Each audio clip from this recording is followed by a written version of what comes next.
जय हिंद दोस्तों। मेरा नाम बाबा रामदास और आप देख रहे हैं मेरा यूट्यूब चैनल दद्दा की खरी खरी। तो साहब, धरना जगत का समाचार ये है कि धरना जीवियों ने आईओए की एडहॉक कमेटी के सामने मांग रखी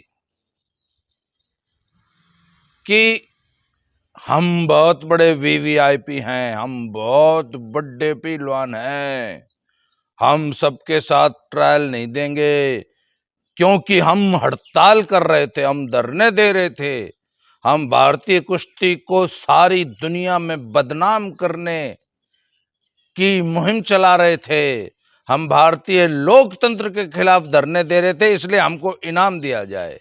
तो क्या इनाम दिया जाए जी? बोला हम ट्रायल नहीं देंगे, हमें बगैर ट्रायल कंपटीशन हमें भेजो।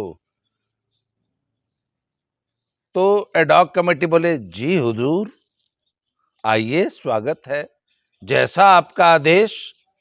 तो कल मैंने आपको बताया था कि विनेश फोगाट जो है वर्ल्ड रैंकिंग सीरीज हंगरी की राजधानी बुडापेस्ट में जो होने जा रही है, वहां पे बिना किसी ट्रायल के, बिना किसी टीम के, एक अकेली कुश्ती लड़ने जा रहे हैं, बिना किसी तैयारी के। एक तरफ तो ये कह रहे हैं कि हम एशियन गेम्स की जो ट्रायल होने वाली है उसके लिए प्रिपेयर्ड नहीं है, हम वो सबके साथ ट्रायल नहीं देंगे। और उससे पहले ये जुलाई में खेलने जा रही हैं वर्ल्ड रैंकिंग सीरीज।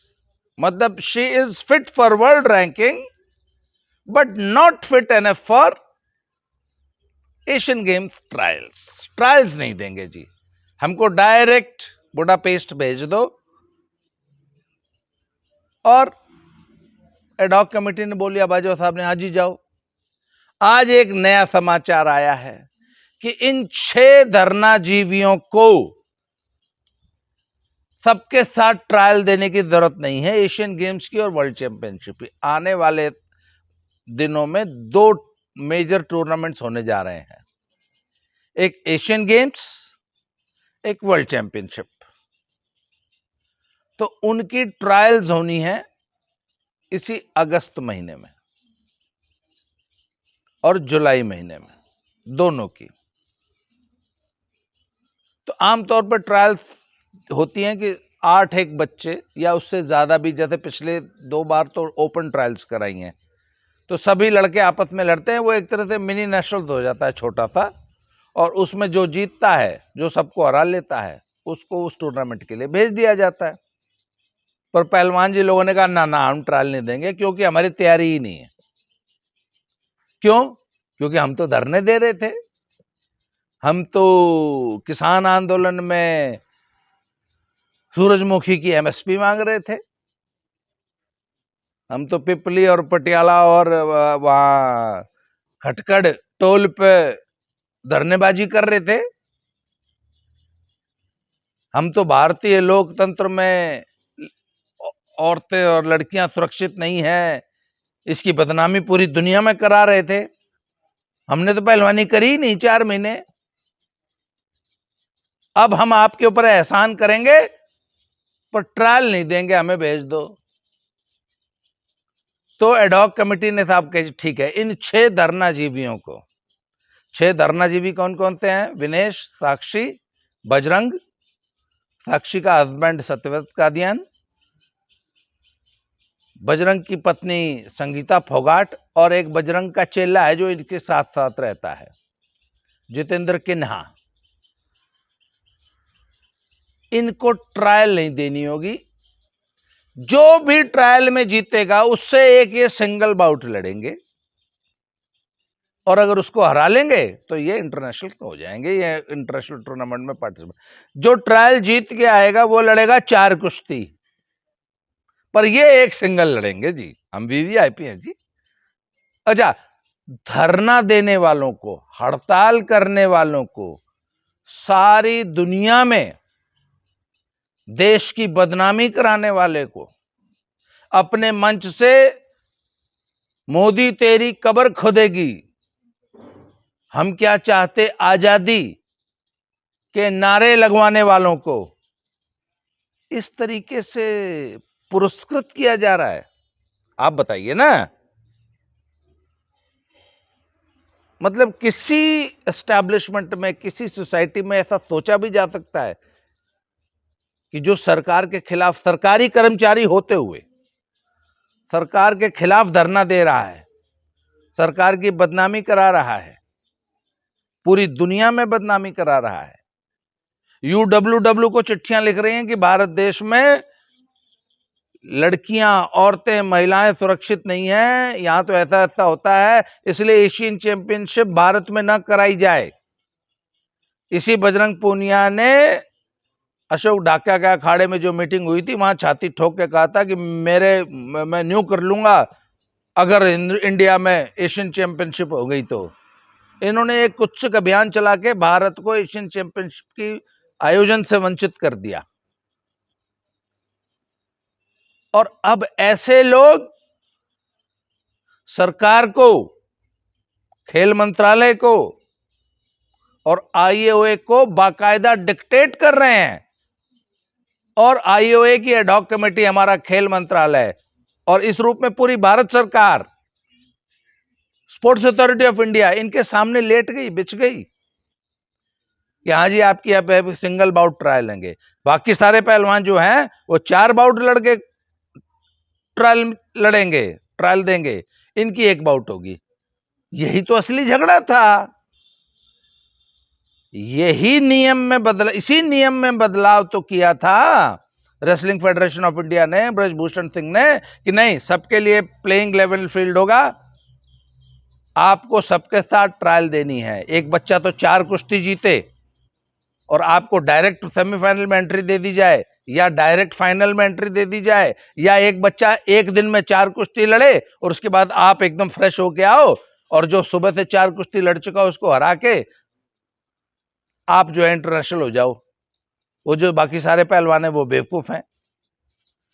वो बच्चे बेचारे नेशनल से लड़े, नेशनल लड़ के टीम में आए, नेशनल लड़ के कैंपों में अपना नाम लिखवाएं, नेशनल में मेडल जीत के कैंपों में अपना स्थान रिजर्व कराएं, और आप आओ, आप नेशनल लड़ाई नहीं, बोलो जी मैं तो बहुत बड़ा पहलवान हूं, इनको हटाओ, मेरे को कैंप पे रखो। उन 4 में से 2 का नाम कट जाए और आपको रख लिया जाए। इसी अन्यायपूर्ण नीति के खिलाफ ही तो ब्रजभूषण सिंह ने नीति बनाई थी कि नहीं ऐसा कुछ नहीं होगा, आपको सबके साथ ट्रायल देनी होगी, हम किसी के साथ पक्षपात अन्याय नहीं करेंगे।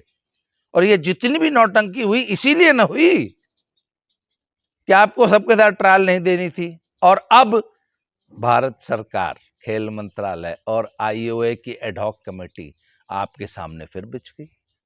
तो साहब कल एक समाचार आया है कि अब इन 6 हड़तालियों को, धरनाजीवियों को, इन they are the traitors of Indian wrestling, Indian sports, अब इनको सिंगल बाउट ट्रायल इनकी ली जाएगी, इनके लिए अलग से ट्रायल ली जाएगी। क्यों?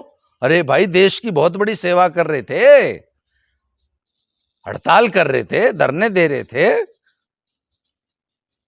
उनके लिए तो स्पेशल ट्रायल रखी जाएगी। एशियन गेम्स की ऑर्गेनाइजिंग कमेटी को बाकायदा चिट्ठी लिखी गई है कि प्लीज इन 6 हड़तालियों के लिए आप अपना शेड्यूल चेंज कर दीजिए, प्लीज हम समय से अपनी एंट्री नहीं भेज पाएंगी, हमारी एंट्री 1.5 महीने बाद ले लीजिएगा। क्यों? क्योंकि हमें इन हड़तालियों को भी टीम में एडजस्ट करना है। खैर एशियन गेम्स की ऑर्गेनाइजिंग कमेटी ने इनके इस रिक्वेस्ट को एंटरटेन नहीं किया है कि सॉरी हम आपके लिए नहीं चेंज कर सकते। एक और कि जी हम बहुत बड़े पहलवान हैं, हमने बहुत लंबी हड़ताल करी थी, इसलिए हमारी पहलवानी इंडिया में नहीं होगी, अब हम अमेरिका में सब मिशिगन में जाके ट्रेनिंग करेंगे। एक बहन जी बुडापेस्ट जा रही हैं, एक दूसरी बहन जी बोलती हैं, और एक हमारे बजरंग पुनिया साहब बोलते हैं कि साहब मैं तो मिशिगन में जाके ट्रेनिंग करूंगा अमेरिका में। हाँ, टैक्स पेयर के पैसे से मौज करनी है, हिंदुस्तान में ट्रेनिंग नहीं करेंगे, अमेरिका जाएंगे जी ट्रेनिंग करने अपने पूरे लाव लश्कर के साथ, पार्टनर के रूप में अपनी पत्नी को ले जाएंगे, पत्नी का खर्चा जब भारत सरकार नहीं देगी तो जेएसडब्ल्यू से टिकट करा लेंगे। जेएसडब्ल्यू तो यही है इनकी सभी नाजायज मांग, इनके हनीमून का खर्चा उठाने के लिए। तो इन्होंने मिशिगन जाने के लिए भारत सरकार से रिक्वेस्ट की है कि हमको तो मिशिगन भेज दो, ट्रायल से पहले हम अपनी पहलवानी मिशिगन करेंगे। क्यों भाई, इंडिया में क्या दिक्कत है आपको? इंडिया में क्या दिक्कत है पहलवानी करने के लिए? तो साहब ये है, ये लेटेस्ट रिपोर्ट है धरना जगत की, और भारत सरकार इनके आगे नतमस्तक है, इनके आगे झुकी हुई है। भारत सरकार की ऐसी पता नहीं कौन सी, जबकि इनके खिलाफ तो अब तक डिसिप्लिनरी एक्शन होके इन सबको इनकी रेलवे की नौकरियों से सस्पेंड करके इनको उल्टा लटकाना चाहिए था, इनको लाइफ बैन करना चाहिए कि जिसने इतनी बड़ी धृष्टता की है देश के एस्टैब्लिशमेंट के साथ, देश की संस्थाओं के साथ, उनको पुरस्कृत किया जा रहा है। मतलब इसकी जितनी निंदा की जाए उतनी कम है। और उन 6 में से ये 3 तो बहुत ही मीडियोकर रेसलर थे। संगीता फोगाट तो नेशनल्स में भी उसका गोल्ड आ जाएगा इसकी कोई गारंटी नहीं होती। आज की तारीख में हिंदुस्तान में हराने वाली उसके वजन में 5-6 लड़कियां हैं। यही हाल सत्यव्रत का है और यही हाल उस जितेंद्र किन्हा का है। तो उनको तो सिर्फ ये रिलैक्सेशन इसलिए दी जा रही नहीं कि वो धरने पे बैठे थे। मतलब अगर आज आपको भारत में कोई भी रिलैक्सेशन लेनी है तो धरने पे बैठ जाओ, आपको वीवीआईपी बना के सिर आंखों पे बिठाया जाएगा। ये क्या मैसेज दे रहे हैं आप कि हिंदुस्तान में अगर आप धरना प्रदर्शन हड़ताल देश को बदनाम कर दो पूरी दुनिया में, तो भी भारत सरकार आपके खिलाफ कोई एक्शन नहीं लेती, बल्कि उल्टा आपको पुरस्कृत करती है। आप सबको ये मैसेज दे रहे हैं अनुराग ठाकुर साहब, आप आज दुनिया में मैसेज ये जा रहा है कि आप अगर इस देश में सरकारी नौकर रहते हुए, सरकारी कर्मचारी होते हुए आप सरकार के खिलाफ हड़ताल कर सकते हैं, सरकार को पूरी दुनिया में बदनाम कर सकते हैं, इसके बावजूद भी आपके खिलाफ कोई एक्शन नहीं होगा, कोई शो कॉज नहीं होगा, आपके खिलाफ कोई इंक्वायरी नहीं बैठेगी, आपको किसी तरह से कोई सजा नहीं दी जाएगी, बल्कि उल्टा पुरस्कार दिए जाएंगे, आपको वीवीआईपी बना के सिर माथे पे बिठाया जाएगा। ये आप हड़तालियों को मैसेज दे रहे हैं। इसीलिए इस मोदी गवर्नमेंट को सॉफ्ट पिलपिली है ना, बनाना रिपब्लिक इसी तरह देश बनता है जब आप गलत तत्वों को सिर पे बिठाते हैं। कल एक वीडियो में हम लोग यही डिस्कस कर रहे थे कि मोदी प्रशासन, मोदी गवर्नमेंट विदेशों में जब विदेशियों से डील करती है तो बहुत सख्त, बहुत एबल प्रशासक, बहुत अच्छे एडमिनिस्ट्रेटर के रूप में सामने आते हैं, बहुत अच्छे ग्लोबल लीडर के रूप में आते हैं। परंतु जब देश के अंदर अराजक तत्वों से जब ये डील करना होता है इनको, तो ये उनके सामने बिछ जाते हैं, इनके तो एकदम पिलपिले हो जाते हैं। आपने देश को बनाना स्टेट, बनाना रिपब्लिक बना के रख दिया है कि आपके देश में कोई भी 4 आदमी सड़क पर बैठ के आपको ब्लैकमेल कर सकते हैं, और आप ब्लैकमेल होते हैं।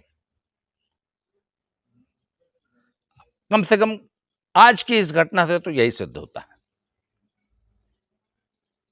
तो अब इस घटनाक्रम पे हमारी लगातार नजर बनी रहेगी। आज के लिए इतना ही, अगले वीडियो में फिर से मिलते हैं किसी नए टॉपिक के साथ। Thank you very much.